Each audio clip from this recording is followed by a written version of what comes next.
প্রতিবেশী রাষ্ট্র বাংলাদেশের অশান্ত পরিস্থিতির আঁচ যাতে সীমান্তে এসে না পড়ে তাই নিশ্ছিদ্র নিরাপত্তা ভারত বাংলাদেশ আন্তর্জাতিক সীমান্ত নদিয়ায়।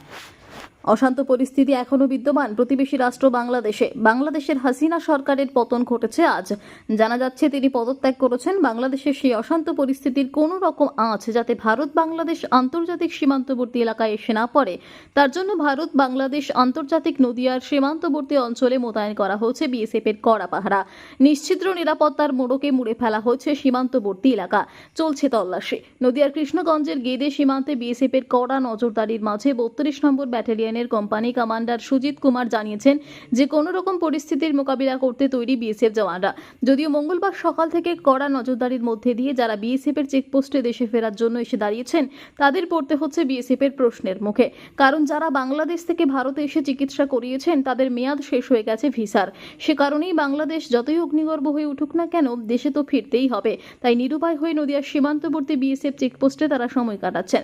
তবে বাংলাদেশের এই অশান্ত পরিস্থিতি নিয়ে সদ্য বাংলাদেশ থেকে ভারতে কিছু মানুষ ফিরে এসে বললেন, চোখের সামনে চলছে বাংলাদেশ, কখনো ভেঙে ফেলা হচ্ছে বাড়ি, রাস্তায় বেরোনো যাচ্ছে না, করা যাচ্ছে না বাজারঘাট। এমতো পরিস্থিতিতে বাংলাদেশে থাকা সম্ভব নয়। তাই দেশের মানুষ আমরা দেশেই ফিরে এলাম।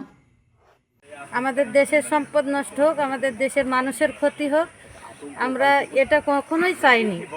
আপনারা কি চান? আমরা চাই শান্তি, আমরা খেটে খাওয়া মানুষ, দুবেলা দুটো খেয়ে পরে আমরা বেঁচে থাকবো, এইটুকু আমাদের কাম। অশান্ত বাংলাদেশ পরিস্থিতি কেমন বা কোথায় যাচ্ছেন আপনারা? আমি ইন্ডিয়ায় যাচ্ছি। হ্যাঁ, মানে কি অবস্থা? বাংলাদেশে এখন ভালোই পরিস্থিতি ভালো, এখন বাংলাদেশের পরিস্থিতি ভালো, এখন শান্ত আছে আপাতত, কোনো সমস্যা তো দেখা দিচ্ছে না। তারপরে আপনার শিল্প কারখানা আজকে সব খুলে দিছে। কি এমন ঘটলো ছাত্র আন্দোলন যেখানে দেশের প্রধানমন্ত্রীকে অন্য দেশে পালাতে হলো?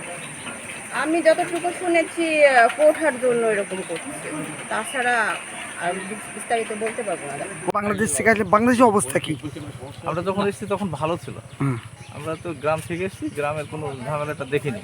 আমরা কালকে এই বর্ডারে এসে শুনছি অনেক ঝামেলা, বা খবরে শুনছি অনেক ঝামেলা চলছে শহরের দিকে, কিন্তু গ্রাম দিকে কোনো ঝামেলা নেই। এই বর্ডারে এসে বিভ্রান্তির ভিতরে পড়ে গেছি আমরা। Bureau report, PB news. আপনার কি ফ্ল্যাট দরকার?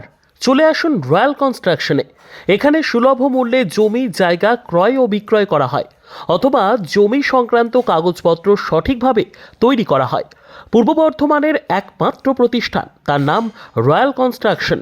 আজই চলে আসুন। ঠিকানা পূর্ব Bardhaman hawkers market, room number 24, দ্বিতলে। যোগাযোগ করুন এই নম্বরে 9674700421 অথবা 8967838995। আর দেরি নয়, এখনই চলে আসুন রয়্যাল কনস্ট্রাকশনে।